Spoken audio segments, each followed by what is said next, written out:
I'm Iain Abernethy, and in this programme we're going to be showing you a semi-live flow drill from Naihanchi or Tekki Shodan Kata. It might be a little bit unusual, a different type of flow drill from what you're used to. Most flow drills involve a lot of back and forth motion. This one doesn't. It's all about dominating the enemy and making sure that we stay in control of the fight, flowing around any obstacles they give us. So it's non-scripted, and therefore it's essentially unlimited as well. So it's a slightly unusual kind of flow drill. Naihanchi or Tekki Shodan is a very deep kata. It's a complete fighting system in its own right. So within this drill, we're going to look at a whole host of close-range striking and clinching methods. Those that are familiar with my way of looking at kata will know that I break things down into 4 key stages. This drill as well, so we don't use the kata in sequence. All right, when we may learn certain things in sequence, but when we apply them when needed. And an analogy of that is like the alphabet. When you learn the alphabet, you learn it in a certain order, you know, A, B, C, D, E, F. But when you apply those letters, you don't use them in that order. You use them for whatever it is you're trying to communicate. And it's the same with this drill. We're going to be using the kata movements out of sequence in relation to the kata, but relevant to what obstacles or opportunities the opponent is giving us. So I hope you enjoy making use of this drill. It's ideal for people who already have a good, solid, basic understanding of bunkai. Hands come up, and before the arms comes through to here and strikes. And again, this strike varies from style to style. Some strike this way. I've seen it done with a palm heel, edge of the hand, and I'll make use of all of those when I come to do my my actual drills. So just briefly as well, I'd like to look at the stance here because this varies from style to style as well.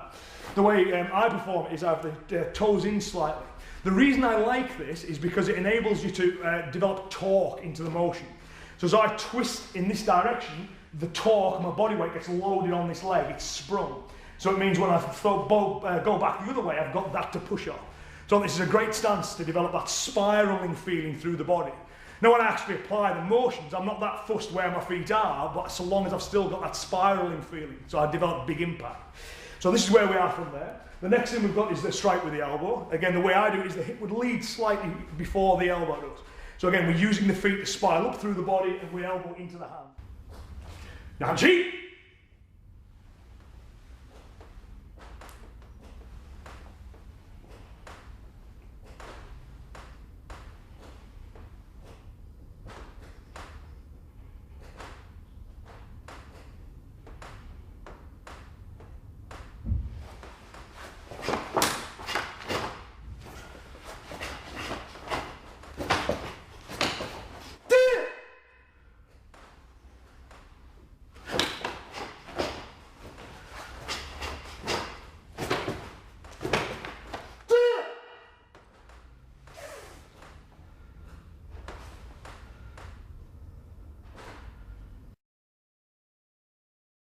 Because we're now going to start looking at the drill. And the way this drill kind of works is there's different layers that you can just keep putting on. So we're going to start with the very beginning, and then you'll see how as we progress, you have the next level on, the next level on, to whatever level you want to work at. So this is where, so we'll now show you a few examples of that done with a little bit more speed. And when you're looking at these speedy drills as well, hopefully what you are seeing is the messy. It should look ugly. If it looks ugly, we're doing it right. If it looks too and if you're practicing it, if it looks too choreographed and too neat, it's not realistic enough. The time for perfect motion is in the solo kata. When we come to drill it, we want to reflect the realism of a fight, so we want that chaos and that mess. So hopefully this next bit will look chaotic and messy.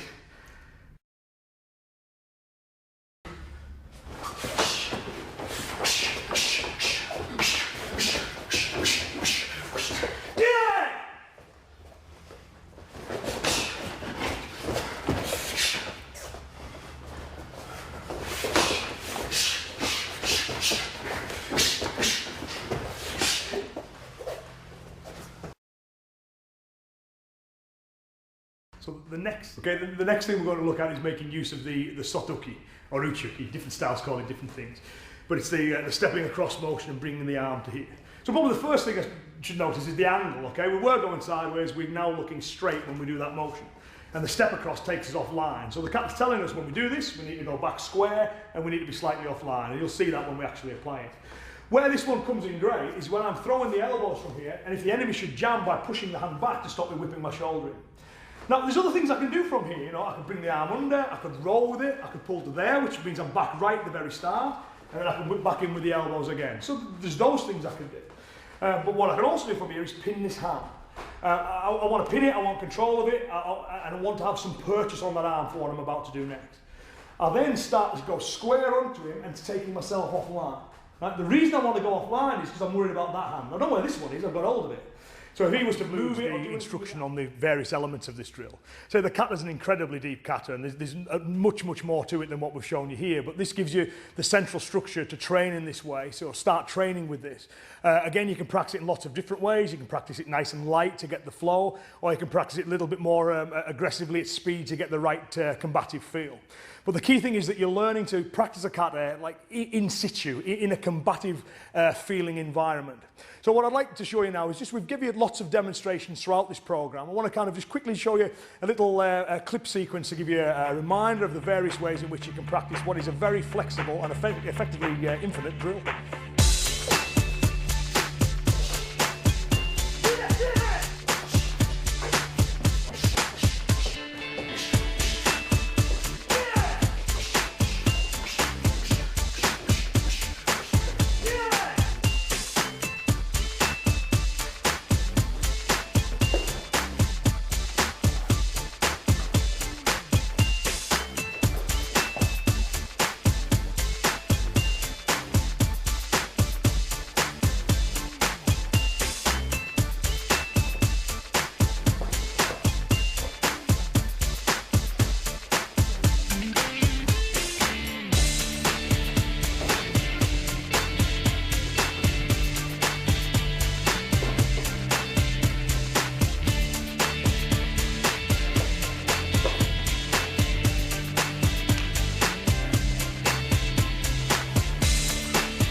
Rest his hand on the neck.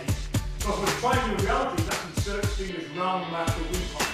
So again, it's all about using the right technique at the right time. But that will give you the what to do. Feels like this will give you the when. When do I apply that technique?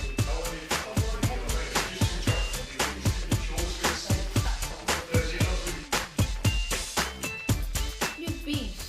You're recording that, weren't you?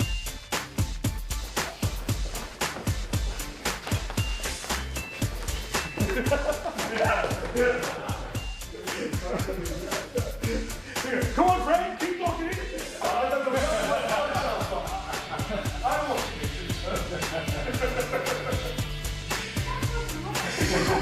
Right, okay, so you can roll that in your fingers.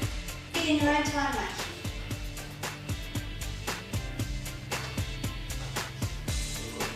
Anytime you like, we'll have to keep it up.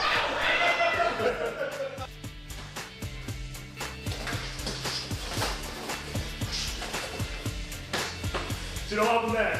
Right, my arm is here, so I just keep doing this.